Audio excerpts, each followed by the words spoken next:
আমাদের চ্যানেলের সমস্ত গল্পের নোটিফিকেশন সবার আগে পাওয়ার জন্য এখনই সাবস্ক্রাইব করুন আমাদের চ্যানেলটি এবং পাশে থাকা বেল আইকনটি প্রেস করে অল করে দিন।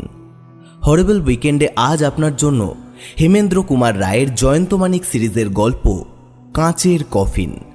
আজকের গল্পটি আমরা নিয়েছি লেখকের জয়তু জয়ন্ত এই বইটি থেকে। আজকের গল্প পাঠে এবং গল্পের সূত্রধার আমি অতনু। শুরু হচ্ছে কাঁচের কফিন।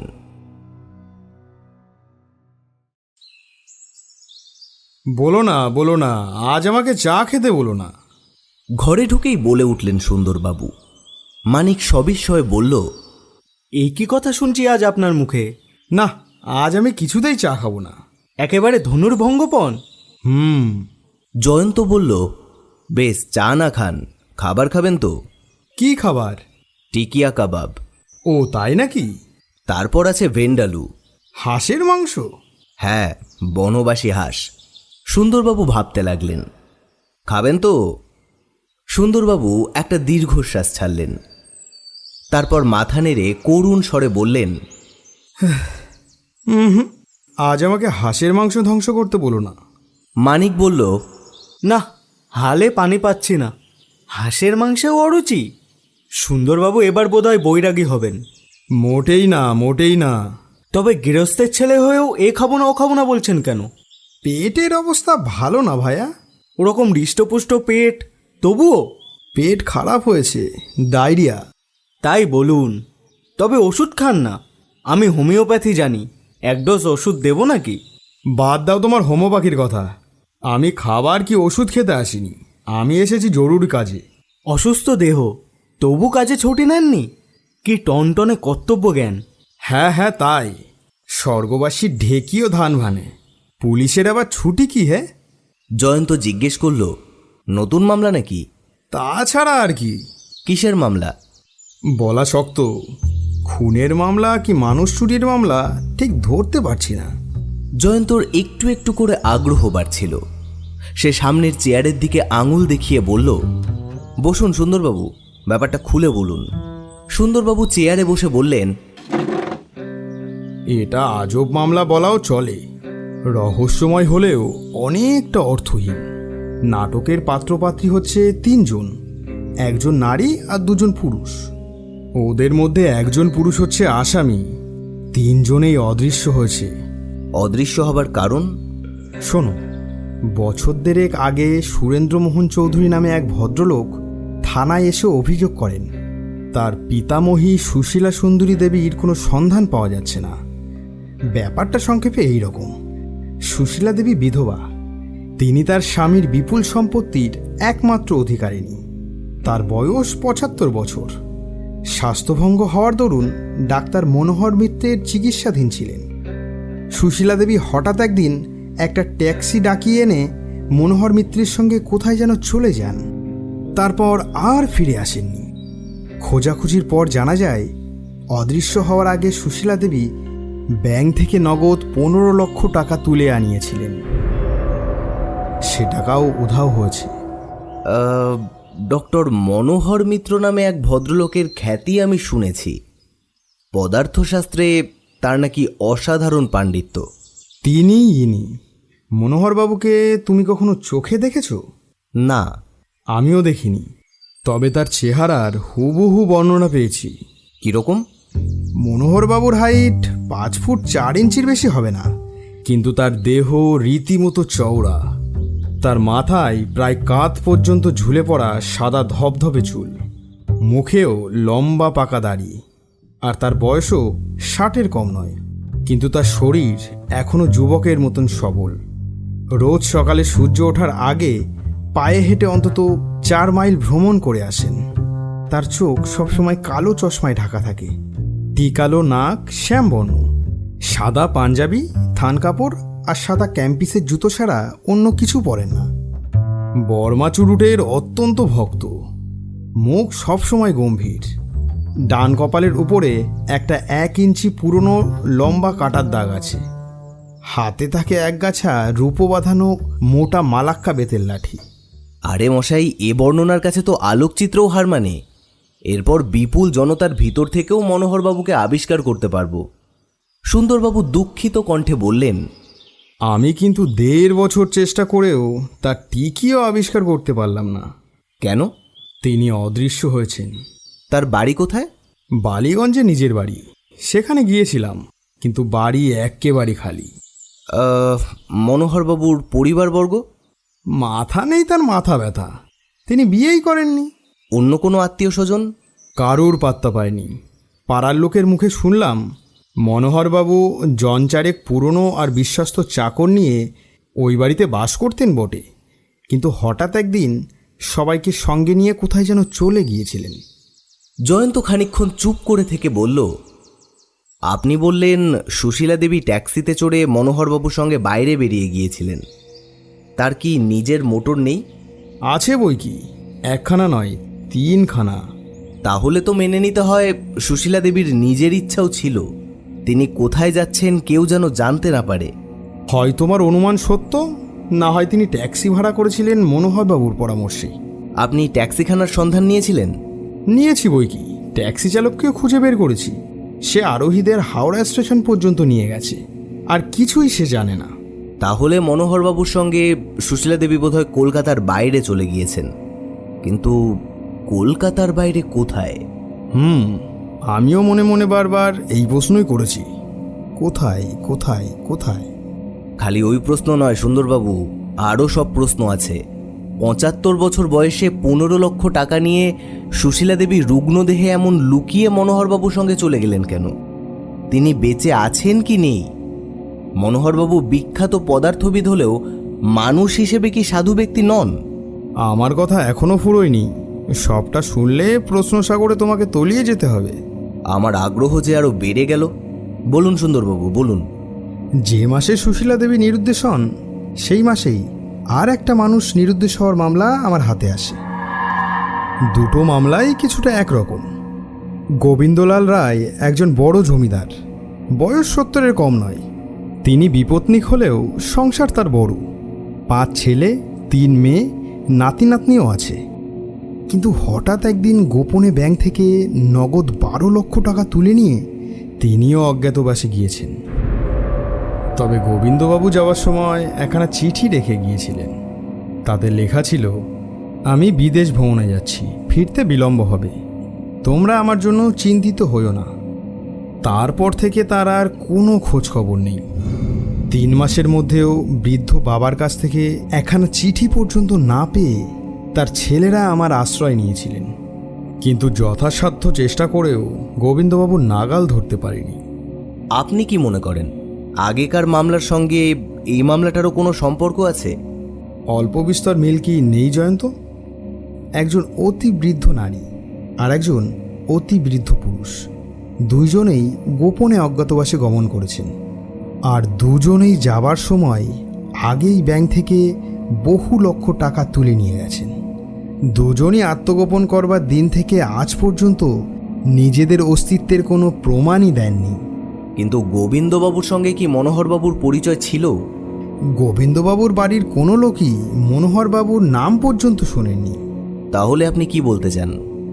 মাসখানেক আগে গোবিন্দবাবুর বড় ছেলে আমার হাতে একখানা চিঠি দিয়ে বলে গেছেন একখানা বইয়ের থেকে ওই চিঠিখানা পেয়েছেন। চিঠিখানা পড়বার পর গোবিন্দবাবু নিশ্চয়ই ওই বইয়ের ভেতরে গুজিয়ে রেখে দিয়েছিলেন। এ নাও জয়ন্ত, চিঠিখানা পড়ে দেখো। জয়ন্ত খামের ভেতর থেকে চিঠিটা বার করে নিয়ে পড়তে শুরু করলো। প্রিয় গোবিন্দবাবু, এতদিন পরে আমার প্রস্তাবে আপনি সম্মত হয়েছেন শুনে অত্যন্ত আনন্দ লাভ করলাম। বেশ, আগস্ট মাসের 4 তারিখে 5টার সময় আমার লোক হাওড়া স্টেশনে ফার্স্ট ক্লাস ওয়েটিং রুমে আপনার জন্য অপেক্ষা করবে।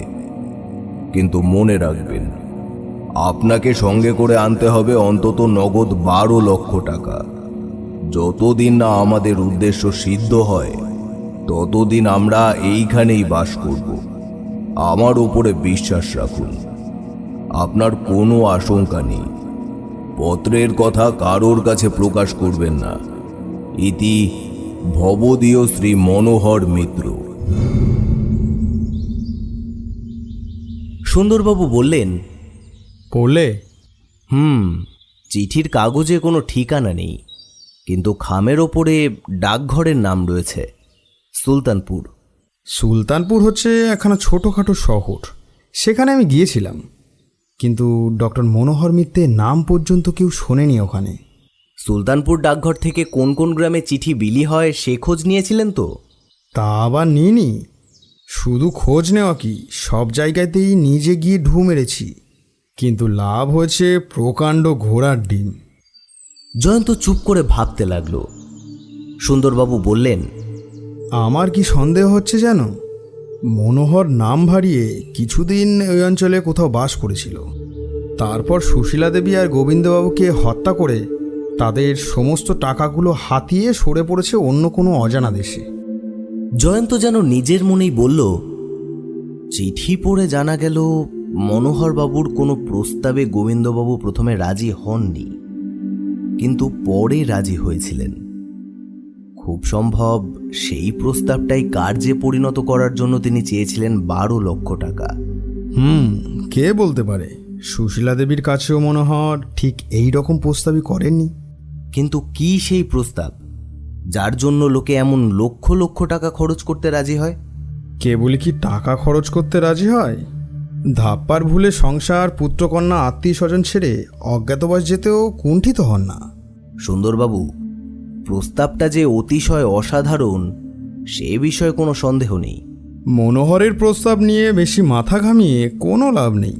লাভ আছে বই কি, প্রস্তাবটা কি জানতে পারলে আমাদের আর অন্ধকারে হাতড়ে মরতে হয় না। কিন্তু যখন তার জানবার উপায় নেই, তখন আমাদের অন্ধকারে ঢিল ছুটতে হবে বই কি। অন্ধকারে বহু ঢিল তো ছুঁড়েছেন, একটা ঢিলও লক্ষ্যে গিয়ে লাগলো কি? তুমি আমাকে আর কি করতে বলো? আপনি তো সবার আগে মনোহরবাবুকে আবিষ্কার করতে চান। নিশ্চয়ই। তাহলে আমাদের সঙ্গে আর একবার সুলতানপুর চলুন। সে হবে ডাহা পণ্ডশ্রম, কারণ সে অঞ্চলের কোনো পাথরই আমি উল্টাতে আর বাকি রাখিনি। না, একখানা পাথর উল্টাতে আপনি ভুলে গিয়েছেন। কোনখানা শুনি? সঠিক সময় জানতে পারবেন। বেশ, তাই সই। মানিক, সব শুনলে? শুনলাম তো। এখন তোমাকে একটা কাজ করতে হবে। কি কাজ? তোমার ছবি আঁকার হাত খুব পাকা। তুমি ছাড়া আর কেউ এ কথা বলে না। কারণ আমি আর্ট বুঝি, এদেশের 15 আনা লোকে যা বোঝে না। আচ্ছা, 15 আনা অরসিকদের কথা এখন থাক, আমায় কি করতে হবে তাই বলো।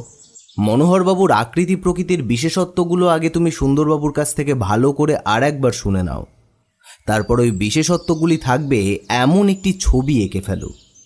সুন্দরবাবু কৌতূহলী হয়ে বললেন, ওরকম ছবি এঁকে কী লাভ হবে? ওই ছবির সাহায্যে হয়তো আসামিকে শনাক্ত করা যাবে।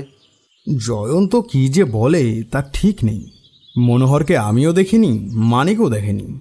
আমি খেয়েছি পরের মুখে ঝাল, 7 নকলে আসল খাস্তা। মানিক শিব গড়তে বানর গড়ে বসবে, ছবি দেখে মনোহরকে চেনাই যাবে না। ফলেন ও পরিচয়তে সুন্দরবাবু, ফলেন ও পরিচয়তে, অর্থাৎ ফলের দ্বারা চেনা যায় বৃক্ষকে। আসল তাৎপর্য হলো আকৃতির দ্বারা মানুষকে না চিনলেও তার ব্যবহারের দ্বারা চেনা যায় অনায়াসেই। বহু অভিজ্ঞতার ফলেই এইরকম এক একটি প্রবাদ বাক্য রচিত হয়, বুঝলেন মশাই? কিচ্ছু বুঝলাম না।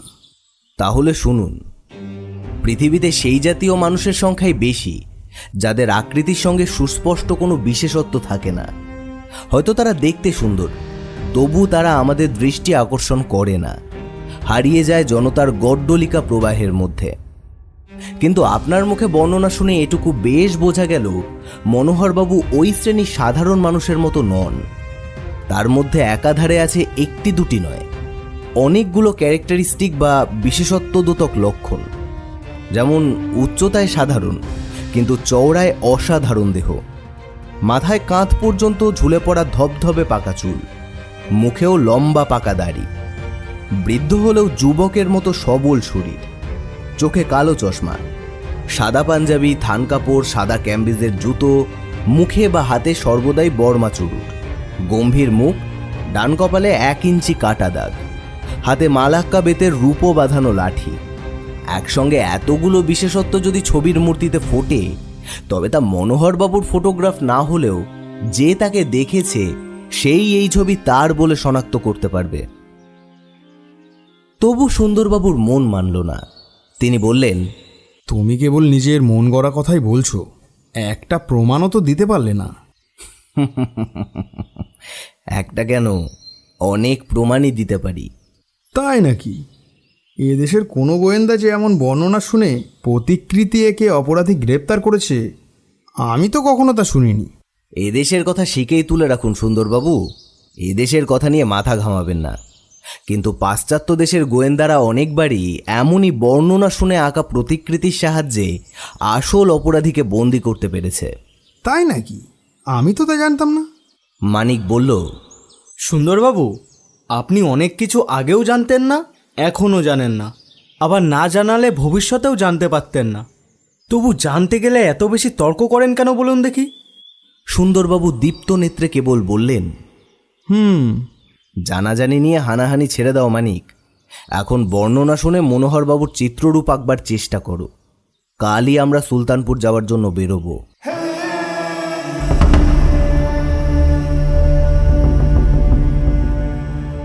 সুলতানপুর ছোট শহর হলেও 3টি রেলপথের সংযোগস্থলে অবস্থিত বলে লোকজনের সংখ্যা বড় অল্প নয়। শহরের ভেতর দাঁড়িয়ে দেখা যায় সুলতানপুরের বাইরে চারিদিকেই প্রকৃতি যেন নিজের ভাণ্ডার উজাড় করে ছড়িয়ে দিয়েছে অজস্র সৌন্দর্যের ঐশ্বর্য।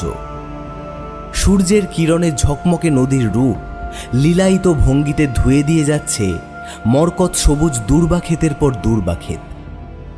প্রান্তরের শেষে দিকে দিকে ঘন নীল অরণ্যের জাফরি কাটা জবনিকা আলো ছায়ায় ঝিলমিল করছে, আর তার শিওরে যক্ষপুরীর রহস্যময় অন্তঃপুরের জাগ্রত অথচ নিস্পন্দ প্রহরীর মতো মাথা তুলে আছে সারি সারি শৈলশিখর।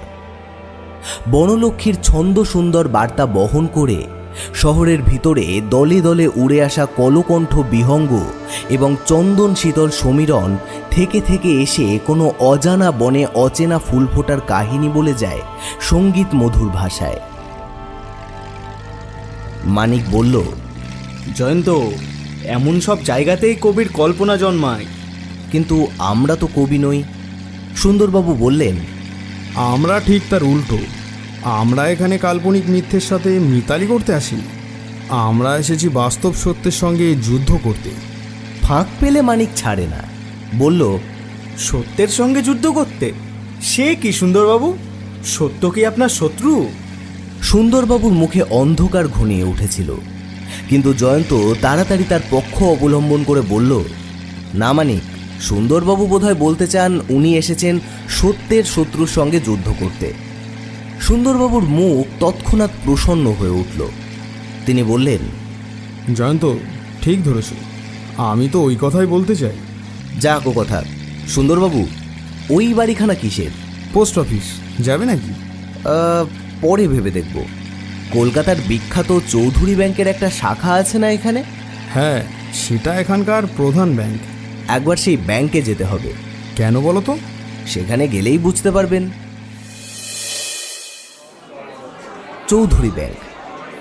দোতলায় উঠে দেখা গেল একটা বিলেতি পোশাক পরা যুবক দাঁড়িয়ে দাঁড়িয়ে প্রবল বাতাসে দেশলাই জেলে সিগারেট ধরাবার চেষ্টা করছে, কিন্তু পারছে না। তাকে দেখেই মানিক বিস্মিত স্বরে বলে উঠল, এ কি করুণা? আরে মানিক নাকি এখানে? যে এই ব্যাংকের ম্যানেজারকে একটু দরকার। আমি এখানকার ম্যানেজার। সে কি, কবে থেকে? মাস 6। তুমি তো আমাদের পাড়া আর মারাও না, জানবে কেমন করে? তা এনারা কারা? এনাদের সঙ্গে পরিচয় করিয়ে দাও। ইনি হচ্ছেন সুন্দরবাবু, ডাক সাইডে পুলিশ কর্মচারী। আর ইনি হচ্ছে আমার বন্ধু জয়ন্ত। আমার মুখে এর কথা তুমি অনেকবার শুনেছ। আর জয়ন্ত, এটি হচ্ছে আমার বাল্যবন্ধু করুণা ভট্টাচার্য। আমার মামার বাড়ির পাশেই এদের বাড়ি। আপনাদের মতো এরকম মহাবিখ্যাতরা এই ধ্যার গোবিন্দপুরে কেন? আচ্ছা, সে কথা পরে হবে, আগে আমার ঘরে এসে বসুন। পাশেই ম্যানেজারের ঘর। সকলে আসন গ্রহণ করলে নিজের টেবিলের সামনে গিয়ে বসে করুণা বলল, এইবার আপনাদের জন্য কি করতে পারি আদেশ করুন। জয়ন্ত সহাস্যে বলল, আদেশ ফাদেশ কিছুই না, প্রথমেই বিনীত নিবেদন আছে। বলতে পারেন সুলতানপুর ডাকঘর এলাকার মধ্যে সবচেয়ে ধনী বাঙালি এমন কে আছেন যিনি আপনাদেরও মক্কেল? বিচিত্র প্রশ্ন। সুলতানপুর ডাকঘরের এলাকায় কিছু কিছু বাঙালি আছেন বটে, কিন্তু তাদের মধ্যে একজন ছাড়া আর সকলেই সম্পূর্ণ গৃহস্থ বা মধ্য শ্রেণীর লোক। সেই একজন কি খুব ধনী? আগে হ্যাঁ, তাকে ধনকুবের বলাও চলে হয়তো। তিনি কি আপনাদেরও মক্কেল? আমাদের একজন প্রধান মক্কেল। তিনি কোথায় থাকেন? এখান থেকে 3 মাইল দূরে বেগমপুরা নামে একটি জায়গা আছে। সেখান থেকেও মাইল 2 তফাতে দস্তুর মতো গহন বনের ভিতরে তার বাংলো ধরনের তৈরি মস্ত বাড়ি। অত বড় ধনী এমন নির্জন জায়গায় থাকেন কেন? শুনেছি তিনি ভারী খেয়ালি লোক। তার নাম কি ডাক্তার মনোহর মিত্র? আগে না, তার নাম সিদ্ধেশ্বর সেনা। জয়ন্ত চুপ করে রইল গম্ভীর মুখে। সুন্দরবাবু মুরুব্বিয়ানা চালে ঘাড় নাড়াতে নাড়াতে গালভরা হাসি হেসে বললেন, তুমি আমার ওপরে টেক্কা মারবে বলে এখানে এসেছো, কিন্তু দেখছো তো ভায়া, আমি কোনো পাথর ওল্টাতেই বাকি রাখিনি। জয়ন্ত নিরুত্তর মুখে পকেট থেকে মানিকের আঁকা সেই ছবিখানা বার করে ধীরে ধীরে বলল, করুণাবাবু, এই ছবির মানুষটিকে কোনোদিন কি আপনি স্বচক্ষে দেখেছেন? করুণা ছবির ওপর ঝুঁকে পড়ল এবং তারপরেই বিনা দ্বিধায় বলে উঠল, এই ছবির সাথে সিদ্ধেশ্বরবাবুর মুখ ঠিক ঠিক মিলছে না বটে, তবে এখানা যে সিদ্ধেশ্বরবাবুর প্রতিকৃতি সে বিষয়ে একটুও সন্দেহ নেই। জয়ন্ত আর চোখে সুন্দরবাবুর দিকে তাকিয়ে দেখল এবং সঙ্গে সঙ্গে ঘাড় হেট করে ফেললেন সুন্দরবাবু। আচ্ছা করুণাবাবু, আপনাদের এই সিদ্ধেশ্বরবাবুর কথা আরও কিছু বলতে পারেন? একে আপনি মানিকের প্রাণের বন্ধু, তার উপর আপনার মতো লোকের সাথে বাক্যালাপ করার সুযোগ পাওয়াও পরম সৌভাগ্য। আপনি কি জানতে চান বলুন। সিদ্ধেশ্বরবাবু কবে কত দফায় আপনাদের ব্যাংকে কত টাকা জমা রেখেছেন? করুণা স্তব্ধ হয়ে রইল কিছুক্ষণ, তারপর মৃদু স্বরে ধীরে ধীরে বলল, দেখুন, এরকম প্রশ্নের জবাব দেওয়া আমাদের পক্ষে উচিত নয়, কারণ সিদ্ধেশ্বরবাবু হচ্ছেন আমাদের একজন প্রধান মক্কেল, কিন্তু আপনাদের কথা স্বতন্ত্র। বিশেষত সুন্দরবাবু হচ্ছেন একজন বিশিষ্ট রাজকর্মচারী। এক্ষেত্রে আমরা আদেশ পালন করতে বাধ্য। আপাতত আমার স্মৃতি থেকেই আপনাদের প্রশ্নের জবাব দেওয়ার চেষ্টা করব। দরকার পড়লে পরে আপনাকে টাকার সঠিক পরিমাণ জানাতে পারি।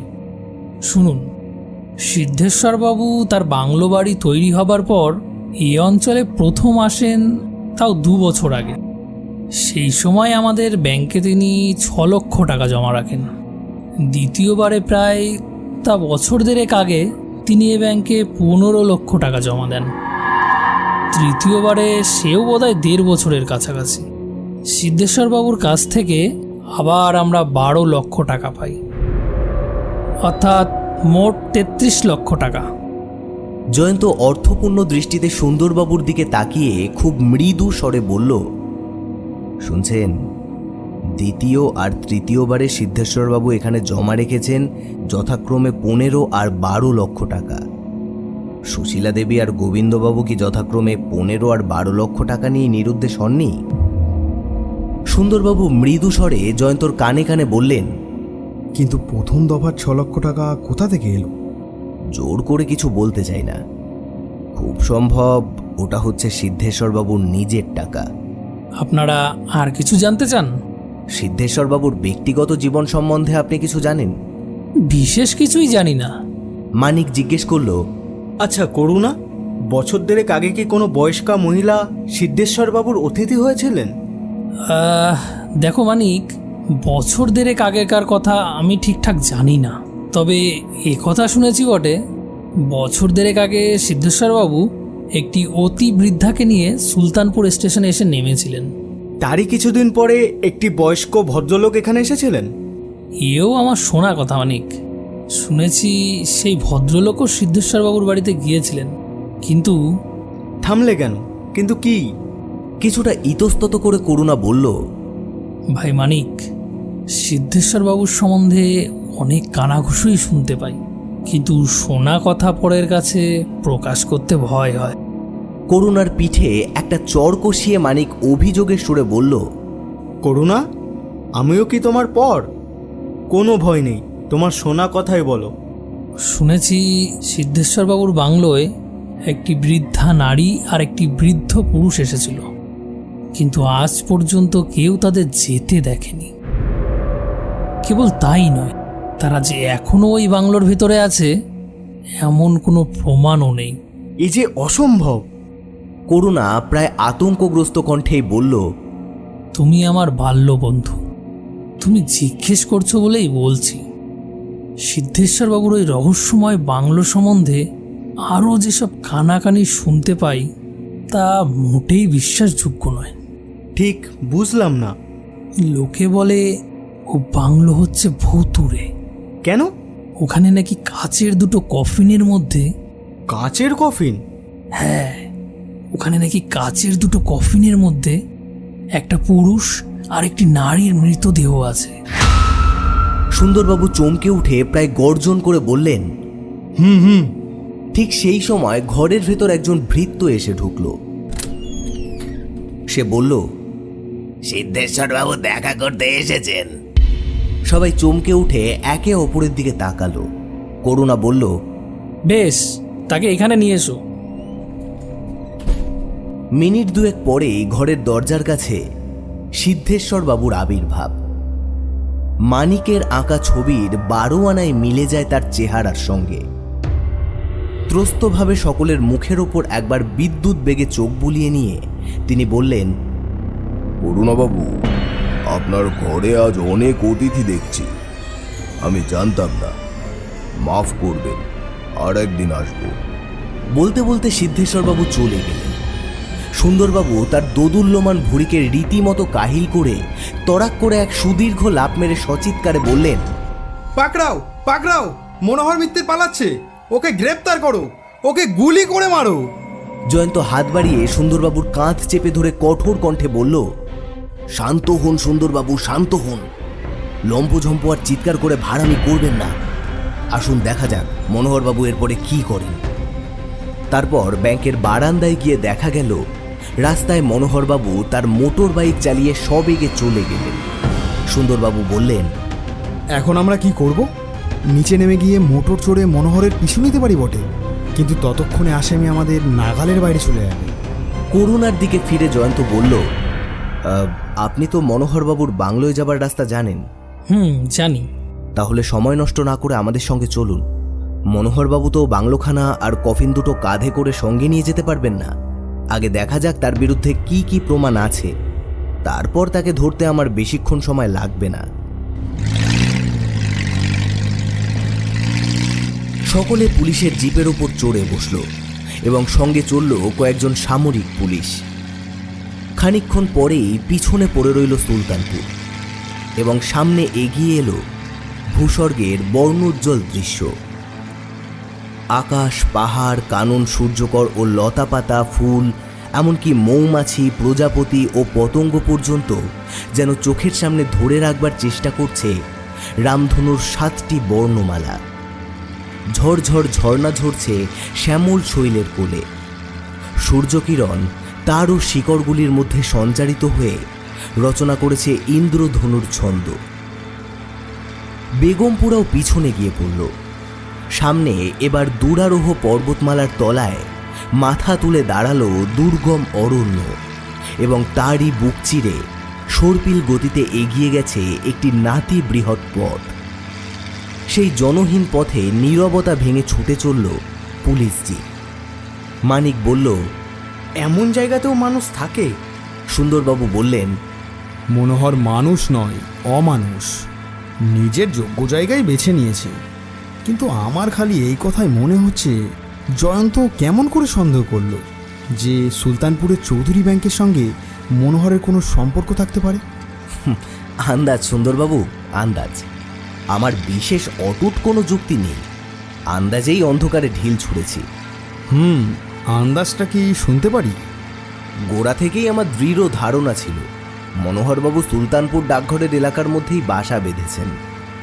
এও ধরে নিলাম যথাক্রমে 15 লক্ষ আর 12 লক্ষ টাকা নিয়ে সুশীলা দেবী আর গোবিন্দবাবু তারই কাছে গিয়ে নিরুদ্দেশ হয়েছেন। 27 লক্ষ টাকা হস্তগত করে নিশ্চয়ই তিনি নির্বোধের মতো বাড়ির ভিতরে রেখে দেবেন না।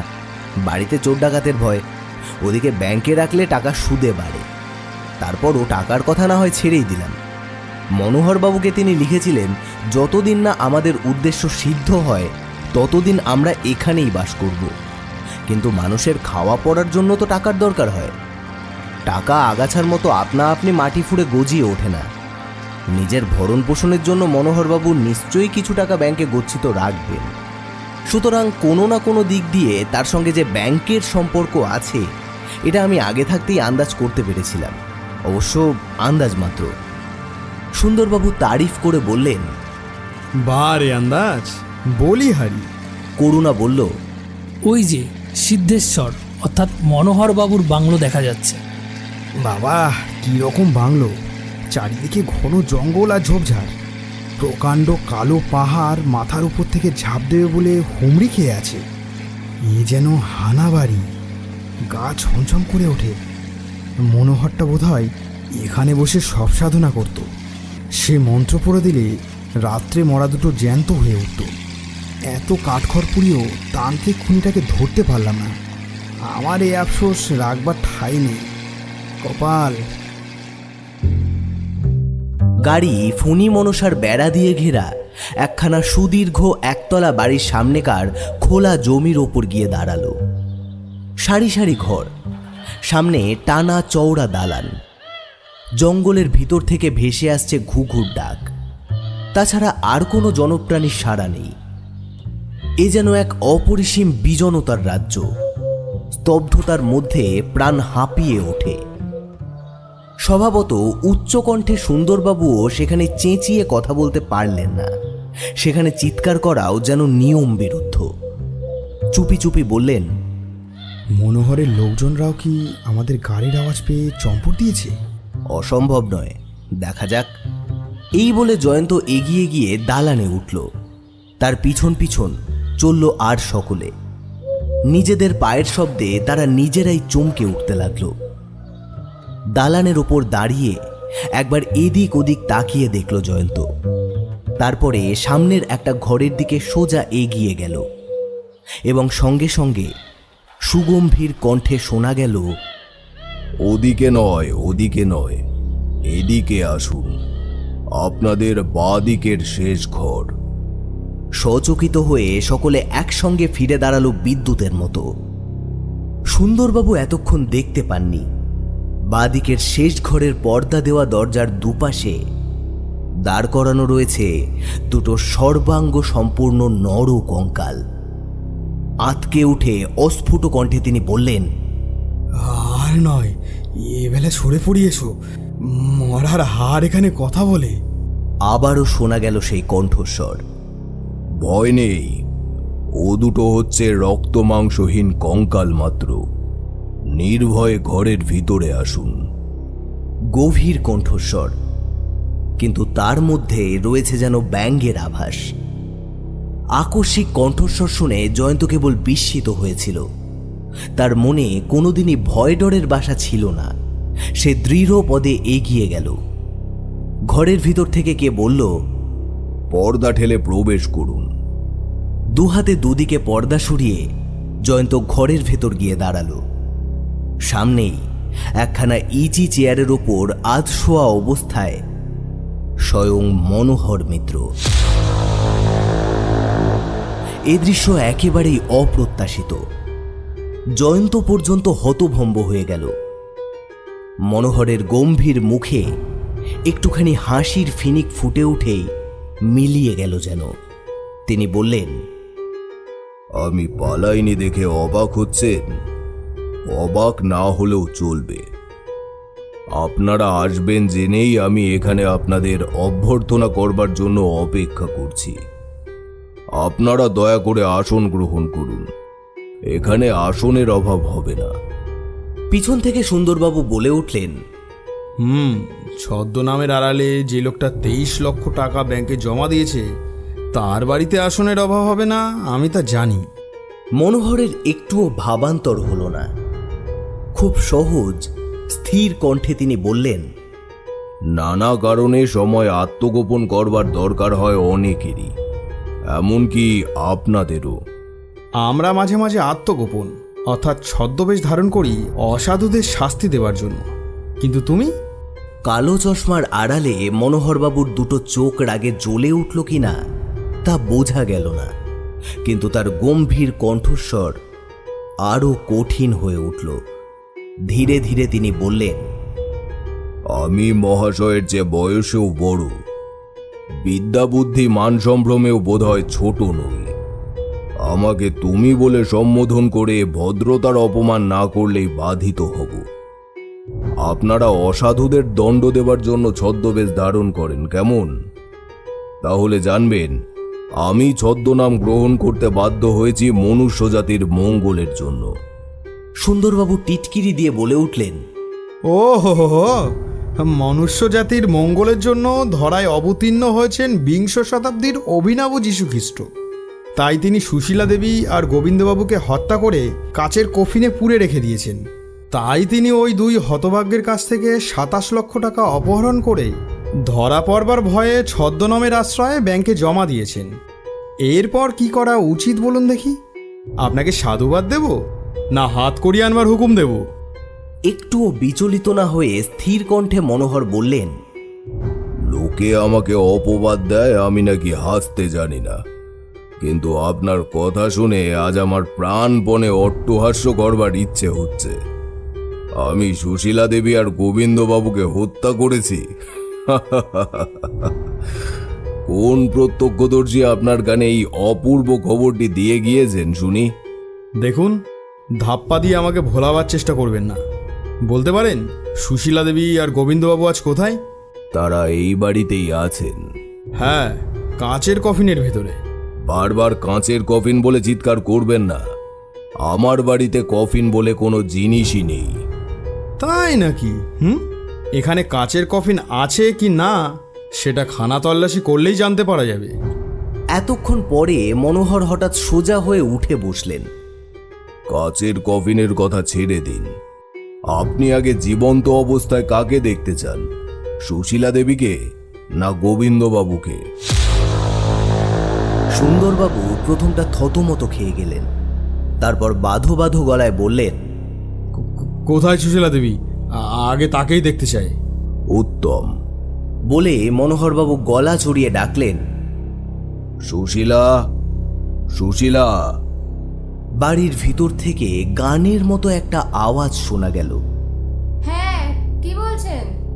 তুমি একবার এই ঘরে এসো তো মা। ঘরের ভিতরকার একটা দরজার পর্দা ঠেলে যে আশ্চর্য রূপবতী ও মহিমমতী মূর্তি আত্মপ্রকাশ করল, তাকে দেখবার জন্য কেউই প্রস্তুত ছিল না।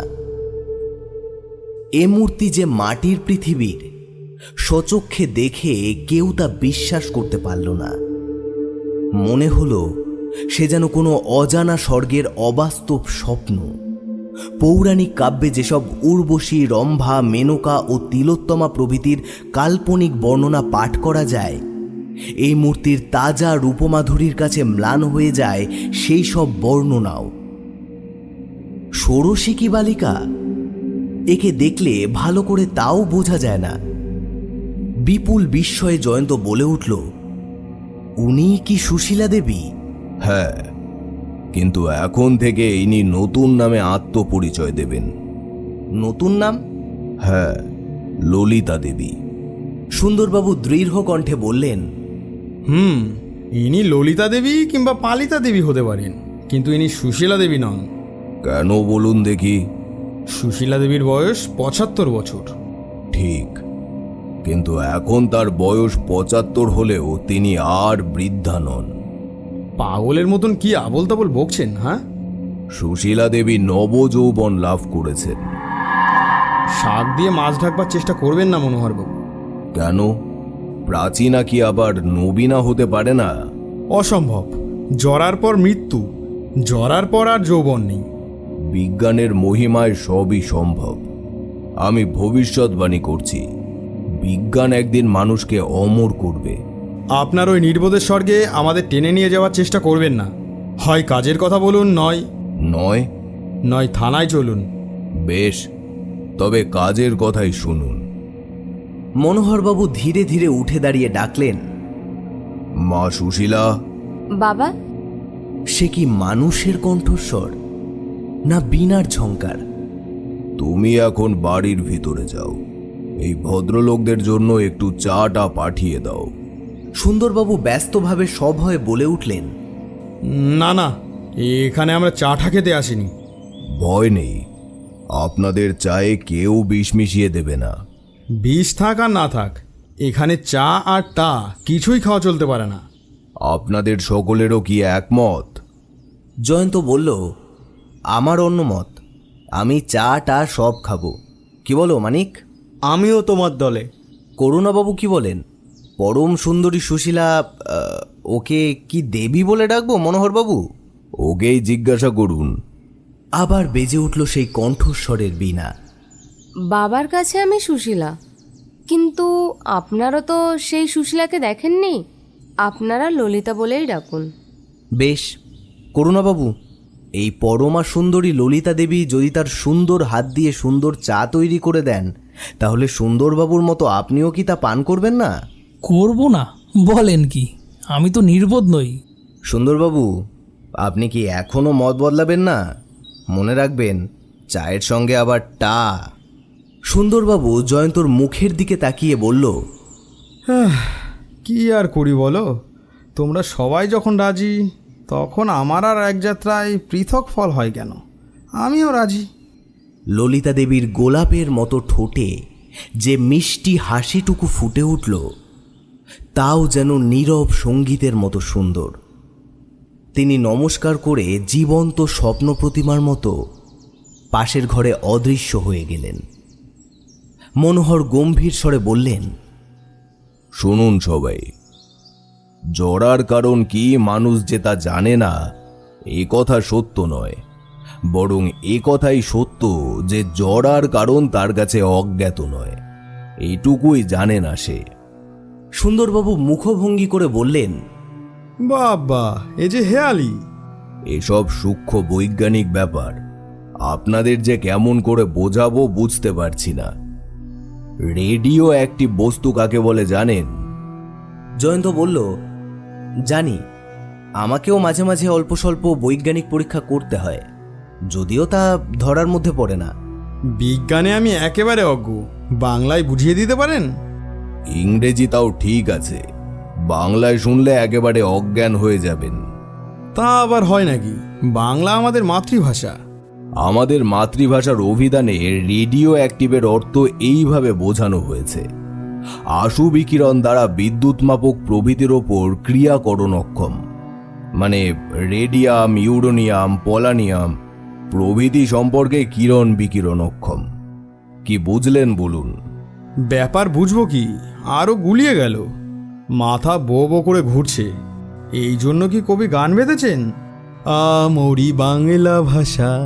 বাংলা ভাষার দোষ নেই সুন্দরবাবু, তবে বাংলা ভাষায় এখনো ভালো করে বিজ্ঞানকে পরিপাক করবার চেষ্টা করা হয়নি, কারণ দেশ এতদিন স্বাধীন ছিল না। যাক ও কথা, যতটা সংক্ষেপে পারি কিছু কিছু বোঝাবার চেষ্টা করছি। অনেক পরীক্ষার পর আমি এই সিদ্ধান্তে উপস্থিত হয়েছি যে সারা জীবন ধরে আমাদের দেহের ভেতর যে রেডিও অ্যাক্টিভ বস্তু জমে ওঠে, অর্থাৎ যাকে বলে ক্রমিক রেডিয়াম বিশ্ব সঞ্চার, জড়ার কারণ হচ্ছে তাই। সূর্যের দ্বারা পৃথিবীর ওপর প্রতিদিনই রেডিয়াম নিক্ষিপ্ত হচ্ছে। আমরা তা খাচ্ছি, আমরা তা পান করছি, নিঃশ্বাস দিয়ে বাতাস থেকে তা আকর্ষণ করছি। তারই ফলে প্রত্যেক জীব আর তরুলতাও ধীরে ধীরে জড়াগ্রস্ত হয়। সেই জড়া ব্যাধি নিবারণ করবার উপায় আমি আবিষ্কার করেছি। সুন্দরবাবু দুই চোখ ছানা বড়ার মতো করে বললেন, বলেন কি মশাই? আগে হ্যাঁ, ক্যালসিয়াম থেকে দেহের হাড় তৈরি হয়। রসায়ন শাস্ত্রের দিক থেকে রেডিয়াম কাজ করে ক্যালসিয়ামের মতো। গঠন কার্যে যেখানে ক্যালসিয়ামের পরমাণুর দরকার হয়, সেখানে রেডিয়াম পরমাণু ব্যবহার করলে দেহের রক্তস্রোত তা না জেনেই গ্রহণ করে। রেডিয়াম বিষের দ্বারা আক্রান্ত ব্যক্তিদের রক্ষা করবার একমাত্র উপায় হচ্ছে তাদের দেহের ভিতর থেকে এই রেডিয়াম পরমাণুগুলোকে বিতাড়িত করা। সেটা কি অসম্ভব ব্যাপার নয়? প্রথম দৃষ্টিতে অসম্ভব বলে মনে হয় বটে, কিন্তু কার্যকালে দেখা যায় মোটেই তা নয়। জরা ব্যাধিগ্রস্ত ব্যক্তিদের হাড়ের ভিতর থেকে বিপজ্জনক রেডিয়াম পরমাণুগুলোকে বাইরে বার করে দেওয়া অসম্ভব নয় মোটেই। প্রথমে রোগীকে এমন ভিনিগার ও অ্যাসিড জাতীয় পথ্য দিতে হবে যাতে করে তার দেহের হাড়গুলো ক্যালসিয়াম থেকে মুক্ত হয়। 1 সপ্তাহ পর রোগীকে আমি আবার 1 সপ্তাহ ধরে স্বাভাবিক পথ্য দিই বটে, কিন্তু সেই সঙ্গে এদিকেও তীক্ষ্ণ দৃষ্টি রাখি যে খাদ্যের ভিতর যে খাঁটি ক্যালসিয়াম থাকে তার মধ্যে কিছু রেডিও অ্যাক্টিভিটি বর্তমান নেই। প্রথমে যে ভিনিগার ও অন্যান্য অ্যাসিডের পথ্য দেওয়া হয় দেহের ক্ষতি সাধন করবার ক্ষমতা তাদের অপেক্ষাকৃত কম। ওই পথ্যের পরমাণু গ্রহণ শক্তি বা ভ্যালেন্স আছে, তাই ওই পথ্যের আকর্ষণে আসল ক্যালসিয়ামের সঙ্গে দেহের ভেতর উড়ে এসে জুড়ে বসা রেডিয়ামও ক্রমে ক্রমে বাইরে বেরিয়ে যায়। স্বাভাবিক পথ্যের পর আবার অ্যাসিড জাতীয় পথ্য দিই, তারপর আবার স্বাভাবিক পথ্য। এইভাবে চিকিৎসা চলে মাসের পর মাস। এই চিকিৎসার ফলেই জরাগ্রস্ত রোগী আবার তার নবযৌবন ফিরে পায়? প্রায় তাই বললেই চলে, তবে উপসর্গও দেখা যে দেয় না তা বলা চলে না। যেমন ওই কাঁচের কফিনের ব্যাপারটা। সুন্দরবাবু কাঁচের কফিনের উল্লেখ করেছিলেন, কিন্তু সেটা যে কি পদার্থ আপনারা কেউ তা জানেন না। দেখতে চান তো আমার সঙ্গে আসুন। মনোহরবাবুর সঙ্গে সবাই এসে উপস্থিত হলো প্রকাণ্ড একখানা ঘরে। তার অধিকাংশ জুড়ে বিরাজ করছে নানান রকম যন্ত্রপাতি। যারা কোনো কলেজের বৈজ্ঞানিক পরীক্ষাগার দেখেছেন তাদের কাছে ওইসব যন্ত্রের কয়েকটি পরিচিত বলে মনে হবে। কোথাও একাধিক বানসানের ওপর টকবক করে ফুটছে স্টিল বা অধোযন্ত্রগুলো, কিন্তু এখানে ওখানে সেখানে আরও যেসব ছোট বড় বৈদ্যুতিক যন্ত্র রয়েছে সাধারণ বৈজ্ঞানিক পরীক্ষাগারে সেগুলোকে দেখা যায় না। সুন্দরবাবু আবার শব্দটি উচ্চারণ করে বললেন, মনোহরবাবু, এতক্ষণ কানে যা শুনলাম তার এক বর্ণও বুঝতে পারলাম না। এখন চোখে যা দেখছি তাও ভালো করে বুঝতে পারছি না।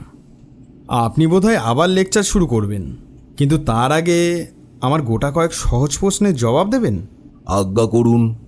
আপনি এসব বৈজ্ঞানিক পরীক্ষা তো কলকাতায় বসেই করতে পারতেন, মিথ্যে এত লুকোচুরি কেন? কলকাতার কৌতূহলী জনতা যদি ঘুণাক্ষরেও আমার পরীক্ষার ব্যাপার টের পেত তাহলে আমার বাড়িটি সরকারি বাগানে পরিণত হতো, আর সেখানে রাম শ্যাম যদু মধু সকলেই উকিঝুঁকি মারতে আসতো। তারপরেও কি আমি আর নির্বিঘ্নে পরীক্ষা চালাবার অবসর পেতাম? সে কথা ঠিক, কিন্তু সুশীলা দেবী আর গোবিন্দবাবু কারুকে কিছু না জানিয়ে আপনার সঙ্গে এইভাবে চোরের মতন পালিয়ে এসেছেন কেন? তারও প্রথম কারণ হচ্ছে মন্ত্রগুপ্তি, দ্বিতীয় কারণ গুরুতর। গুরুতর মানে? সুশীলা দেবী আর গোবিন্দবাবুর নতুন দেহ লাভ করবার পর ইহজীবনে আর নিজের বাড়িতে ফিরবেন না বোধহয়। সে কি মশাই? হ্যাঁ, সেই জন্যেই সুশীলা আজ ললিতা নাম ধারণ করেছে। কিন্তু কেন? নতুন দেহে অতি প্রাচীনা সুশীলাকে কেউ কি চিনতে পারত? তা তো পারতই না। সুশীলার কথা কেউ কি বিশ্বাস করত? ঠিক, তাও কেউ করতো না। তাকে নিয়ে আরও নানা রকম গণ্ডগোল, এমনকি মামলা মোকদ্দমা হবার সম্ভাবনা ছিল নাকি? হ্যাঁ, তা ছিল। আরও কত দিক দিয়ে সুশীলার জীবন ভয়াবহ হয়ে উঠত। সেই জন্যেই সে স্থির করেছিল আমার পরীক্ষা সফল হলে নতুন দেশে নতুন নামে নতুনভাবে জীবনযাপন করবে। গোবিন্দবাবুর সম্বন্ধেও ওই একই কথা। সুশীলা দেবী আর গোবিন্দবাবু অত টাকা সঙ্গে নিয়ে এসেছেন কেন? আর সেসব টাকা আপনার নামেই বা জমা আছে কেন? নতুন দেশে নতুন নামে নতুনভাবে জীবন শুরু করতে হলে প্রথমেই দরকার টাকা। সেই টাকা আসবে কোথা থেকে? নিজেদের ভবিষ্যৎ সম্বন্ধে নিশ্চিত হবার জন্যই সুশীলা দেবী আর গোবিন্দবাবু উচিত মতো টাকা সঙ্গে করে এখানে এসেছেন।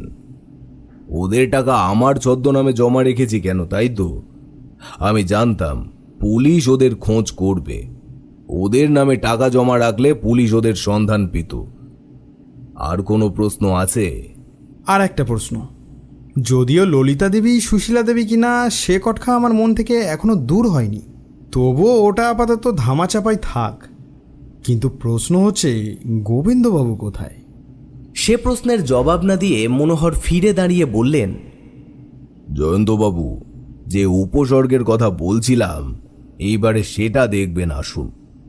মনোহরবাবু এগিয়ে গিয়ে দাঁড়ালো একখানা খাটের পাশে। সেখানে শয্যার ওপরে যে শায়িত মূর্তিটি ছিল তাকে দেখেই সকলের চোখ পরম বিস্ময়ে বিস্ফারিত হয়ে উঠল। একটি অতি তরুণ অপূর্ব সুন্দর মূর্তি, বালক বললেও চলে, সুগঠিত শুভ্র নগ্ন দেহ, যেন গ্রিক ভাস্করের হাতে গড়া।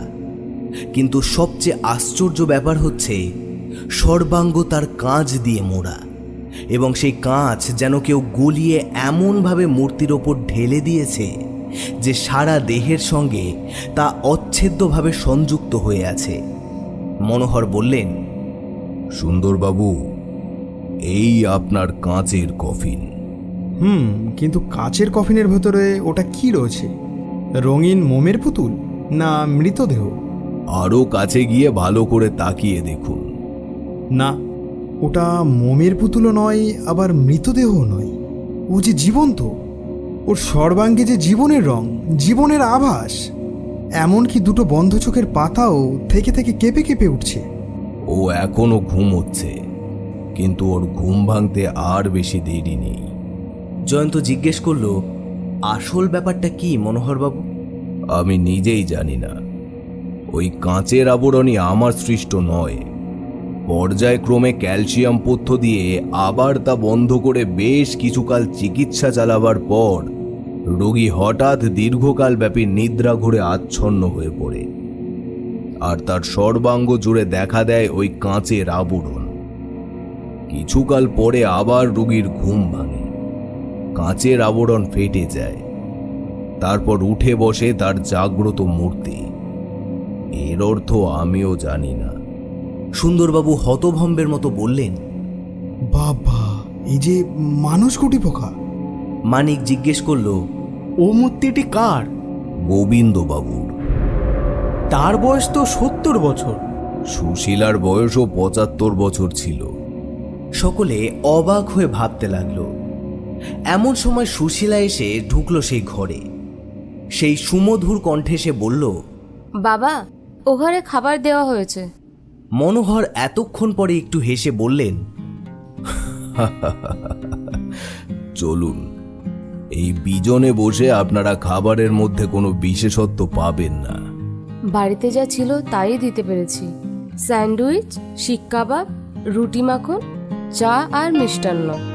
মানিক বলল, ললিতা দেবী, চায়ের বৈঠক যে ভুরি ভোজনের আসরে পরিণত হলো। এই বিজন বনে শিক কাবাব বানালেন কি দিয়ে? বাঘের মাংস দিয়ে না তো? খেলেই বুঝতে পারবেন। আসুন সুন্দরবাবু। ভায়া, আজ যা দেখলাম আর শুনলাম, আমার পিলে অত্যন্ত চমকে গেছে। খাওয়ার চিন্তা মোটেই যাচ্ছে না। আপনার পিলে নির্বোধ নয়। একখানা স্যান্ডউইচ উদরসাত করলে সে আবার অত্যন্ত শান্ত হয়ে পড়বে। আপনার ধাত জানতে আমার বাকি নেই। চলুন, মধুর এনো সমাপয়েত করে আসি। জয় হিন্দ। জয় হিন্দ।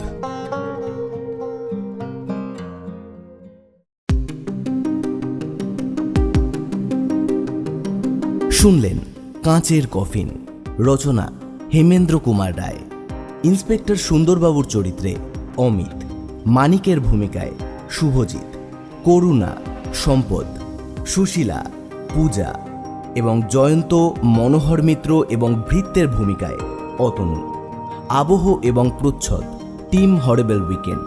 সমগ্র পরিচালনা এবং পরিকল্পনা অতনু। শেষ হলো কাঁচের কফিন। আমরা আবার ফিরে আসব নতুন কোনো গল্প নিয়ে। ততক্ষণ ভালো থাকুন, সুস্থ থাকুন আর শুনতে থাকুন হরেবল উইকেন্ড।